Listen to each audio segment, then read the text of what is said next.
Kerr and I'm an authorised financial advisor. I work for Milestone Financial, based here in Timaru. Like many of you present, I am working from home, which is a small holding, so I have a few extra friends in my bubble. This presentation is about the power of dollar cost averaging. One of my qualifications is an agricultural commerce degree from Lincoln, so I've used this knowledge to put a different slant on this principle.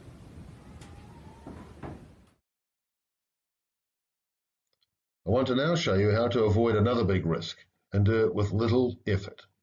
You can use this for putting money into an investment and for withdrawing it, to spend or park, ready to spend on an asset of some other form. Rather than talk finance, let's turn to farming and dairy cattle. Cattle can be shares of a productive business investment.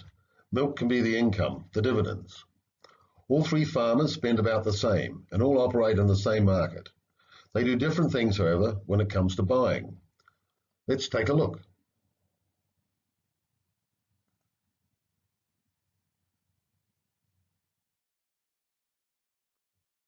Meet our first farmer, Bill. He buys cattle depending on the price at the time. At $100 a head, he figures he can afford 1,000 spending, so he purchases 10. Next month, he notices due to a drought, cattle prices halve. Wow, he thought, this is not good. I'll just buy another 10 cows then. Next month, China decides to embargo milk from this country in a trade spat. Prices halve again. There is blood in the street and in the paddocks. Gloom, a crisis. The paper is full of it. Farmers might go to the wall. Well, better keep my head down then. No sense in being silly. I'm in it for the long term, so I'll just buy another 10. Costs me way less, he reflects. At last, good news, and the price is now steadily increasing. Wow, it's getting expensive buying cattle. I'll keep buying 10 after all. It's the same cow. Prices are now better than when he started. Probably overpriced, he muses. I'll just buy another 10. Yep, it's worked. I've paid around just under my starting price of $100. Good buying. Went through all that volatility really well.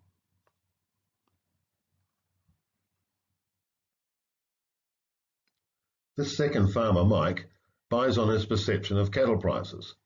If they fall, things must be bad, so he buys less. If rising, it must be good, so he buys more. Thus, it is his view on the prospects of cattle, based on their price in the media and what farmers are saying at a spot in time, which influences his decisions. Can you see his purchase calls being made on prices? Newspaper and the Federated Farmers are full of gloom and dark headlines. He ignores by and large the future long-term prospects and the extra milk production, dividends. 2 observations. He has outlined the same as the last farmer and has around the same value at the end as well. His herd is about the same size too. Same cow, same production of milk per cow, same quality, and paid the same price per cow.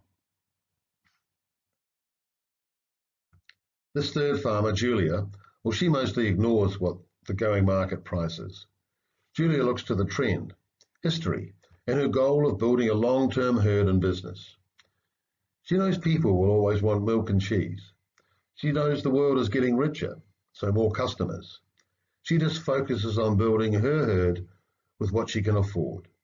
She doesn't go to the stock price section of the local paper on Sundays. Julia knows sometimes this will mean she will pay more for a cow, sometimes less. She's okay with that. She is focused on the value of the underlying asset, not on its spot price. Her budget for growing the herd remains fixed at $1,000 per month. Can you see her herd building as prices decline? The newspapers and the Federated Farmers are full of gloom and dark headlines. After a few months, prices start to recover. No matter, she's not watching. They then pass her starting price to eventually double as Chinese and now Indian consumers love her milk. 2 observations. Julia has twice the asset compared to the other farmers. The dividend equivalent here is milk production. She produces twice as much and enjoys that income. Yes, and even though her average price is the same and the closing price also the same, she has almost 42 more cows, a 60% bigger herd, producing more milk, dividend equivalent. Same cow, same production of milk per cow, same quality, paid the same price per cow, but she is wealthier and has higher income for the same amount outlaid. All three farmers spent almost identical amounts, $6,700. Julia just $250 more. The first two, Bill and Mike, created herds worth $14,000 and $13,500.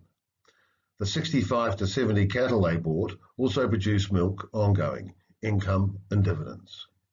The third farmer, Julia, her herd size was much bigger at 112 head of cattle, $22,000 worth. Her milk production is 60% higher too, income and dividends. Her wealth is that much bigger forever, yet she spent near the same amount in the same market. Lessons. Dollar cost averaging, it works. This principle is also very important when you are building up your retirement funds. 3 things you should consider. Make sure you are with the right fund manager. Ensure you are in the appropriate fund for the risk you are prepared to take. Confirm that your contributions are sufficient to meet your goals. So if you have any queries, talk to an authorised financial advisor, one who has good knowledge of KiwiSaver. Stay safe, stay in your bubble, let's break the chain.